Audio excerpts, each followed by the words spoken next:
when his hand is on us. But secondly, when God's hand is on us, he has the power over our status.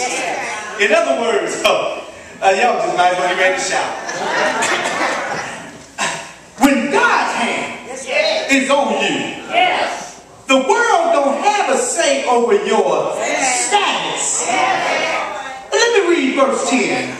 Verse 10 says, and the child grew, and she brought him to Pharaoh's daughter, and he became her son.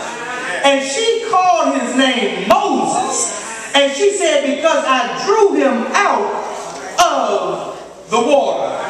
Let me tell you something. When God's hand is on you, God controls your status. And I don't have to look to the Bible for, a reference to that, although we're going to look to the Bible. But in my own life, there are things that I have been blessed with that I should not have according to the world's standards. Y'all don't hear me today.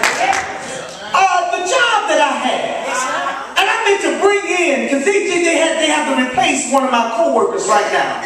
The job that I have calls for somebody with an extensive background in law. I'm going to place that in a minute. The job that I have, many can go from my job and become a prosecutor or a judge or a magistrate. The job that I have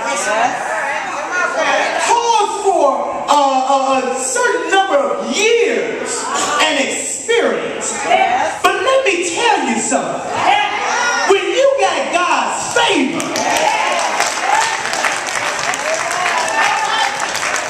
when God's hand is upon you, he'll give you things that your education say you shouldn't have. When God's hand is upon you, he will give you things that your credit history say you cannot have. We serve a good God.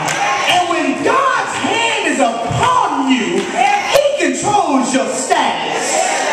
Oh yes, you'll remember that the Hebrew children, they were enslaved people. They were the lowest of the low.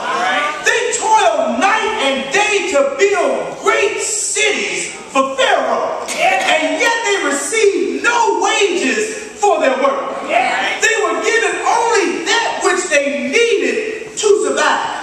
If ever there was an example of living hand to mouth, it is here. In other words, no tomorrows held any promise for them. No future hope to be bright. And yet the Hebrew nation continued to grow in size against all odds. Sickness did not weaken them. Slavery did not weaken them. Why? Because faith drove them forward.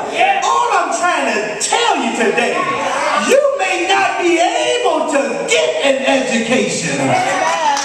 Let me stop right there, because I don't want to, let me just stop. Let me make it plain to my young people who think that they don't have to get a high school education. Let me tell you something. It is inexcusable for anybody in 2010 to go to school and not graduate, not with a GED, not with... I'm talking about those who were not as fortunate as this generation. This generation don't have any excuse. But let me tell you something. If you couldn't get it, just have faith in God. And I believe what the word says. He is a rewarder of those who diligently seek him. Oh yes, the Hebrew nation, they held on to the belief that God would send a deliverer to set them free. And I want to encourage somebody in here today. Statistics may weigh against you, but God has power and God controls your destiny. Oh yes, look at how this story played out. With this faithful Levite woman